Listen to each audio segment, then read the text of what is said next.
नमस्कार दोस्तों, कैसे हैं आप लोग। उम्मीद करता हूं अच्छे और शानदार होंगे। स्वागत है आप सभी का दिशा स्टडी अड्डा में और आज की इस क्लास में। तो चलिए दोस्तों शुरू करते हैं आज की क्लास। पहला प्रश्न है कि भारत का पहला महिला टेस्ट शतक लॉर्ड्स मैदान पर बनाने वाली और प्रसिद्ध लॉर्ड्स ऑनर्स बोर्ड पर अपना नाम दर्ज कराने वाली पहली भारतीय क्रिकेटर कौन बनी है। तो यह बनी है Yastika Bhatia. Very important question है, याद रखना है आपको, कहीं ना कहीं एग्जाम में ज़रूर पूछा जाएगा। ठीक है, यास्तिका भाटिया जो हैं लॉर्ड्स के ऐतिहासिक मैदान पर टेस्ट शतक लगाने वाली पहली भारतीय महिला क्रिकेटर बन गई हैं और वह लॉर्ड्स ऑनर्स बोर्ड पर नाम दर्ज कराने वाली पहली भारतीय महिला खिलाड़ी भी बनी है। ठीक है, ये आप लोगों को नाम याद रखना है, वेरी इंपॉर्टेंट क्वेश्चन है। ठीक है, जो लॉर्ड्स क्रिकेट ग्राउंड है, ठीक है, उसको क्रिकेट का मक्का भी कहा जाता है, होम ऑफ क्रिकेट। ठीक है, याद रखना है आप लोगों को। नेक्स्ट क्वेश्चन होगा, प्रख्यात तमिल कवि और गीतकार आर वैरामुथु को हाल ही में वर्ष 2025 के लिए किस प्रतिष्ठित साहित्यिक पुरस्कार से सम्मानित किया गया है। तो इनका 60वां ज्ञानपीठ पुरस्कार मिला है। ठीक है, याद रखना, वेरी इंपॉर्टेंट है। इन्हें वर्ष 2025 का 60वां ज्ञानपीठ पुरस्कार प्रदान किया गया है। ज्ञानपीठ पुरस्कार भारत का सर्वोच्च साहित्यिक सम्मान है। ठीक है, इसकी शुरुआत 1961 में हुई थी और इस पहला पुरस्कार जो दिया गया था 1965 में दिया गया था। ठीक है, याद रखना है आप लोग। 1965 में किसको दिया गया था, आप लोग कमेंट करके जरूर बताना। हिंदी में आप लोगों ने पढ़ा होगा कई बार, तो आप लोग जरूर बताइएगा। ठीक है, पुरस्कार में जो है वाग्देवी सरस्वती की कांस्य प्रतिमा दी जाती है और प्रशस्ति पत्र दिया जाता है और नगद राशि दी जाती है। ठीक है, वह नगद राशि कितनी होती है आप लोग कमेंट करके जरूर बताना।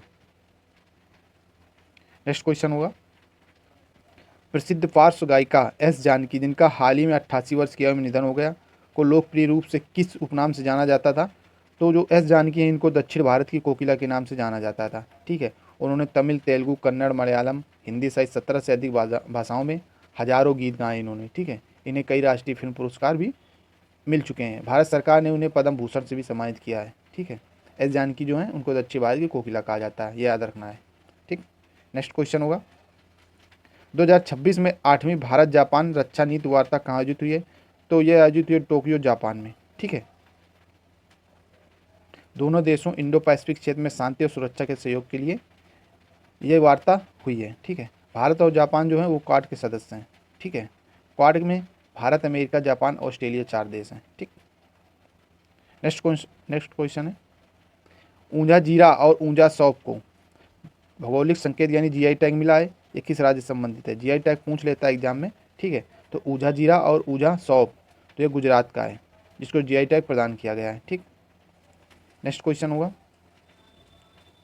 हाल ही में केंद्र सरकार ने जोधपुरी मोजरी को भौगोलिक संकेत यानी जीआई टैग प्रदान किया गया है। यह लगभग 200 साल पुरानी पारंपरिक फुटवियर जूता कला जो है बनाने की है, किस राज्य से संबंधित है। तो यह राजस्थान से संबंधित है। ठीक है, यह राजस्थान की लगभग 200 वर्ष पुरानी पारंपरिक हस्तनिर्मित जूता कला है, यानी कि हाथों से जूते बनाए जाते हैं।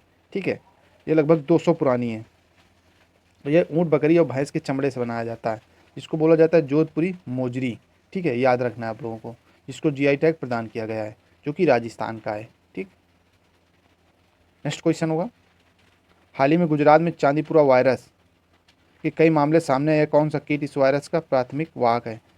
तो यह सैंड फ्लाई, बालू मक्खी जिसको बोला जाता है, इसका प्राथमिक वाहक है। ठीक है, और यह वायरस जो है मुख्यतः बच्चों को प्रभावित करता है। इसके संक्रमण होता है, संक्रमण में तेज बुखार आता है और मस्तिष्क में सूजन होती है। ठीक है, इससे गंभीर स्थिति उत्पन्न हो जाती है। सबसे पहले 1965 में महाराष्ट्र के चांदीपुरा गांव में इसकी पहचान हुई थी, इसलिए इसको चांदीपुरा वायरस कहा जाता है। ठीक है, इसलिए इसका नाम चांदीपुरा वायरस रखा गया है। ठीक, नेक्स्ट क्वेश्चन हुआ, हाल ही में जारी Fortune India most powerful woman 2026 की सूची में किस भारतीय महिला को शीर्ष स्थान प्राप्त हुआ है। तो यह प्राप्त हुआ नीता अंबानी को। ठीक है, याद रखना है।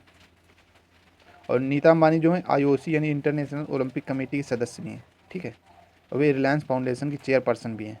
ठीक है, इनको Fortune India most powerful woman 2026 की सूची में शीर्ष स्थान दिया गया है।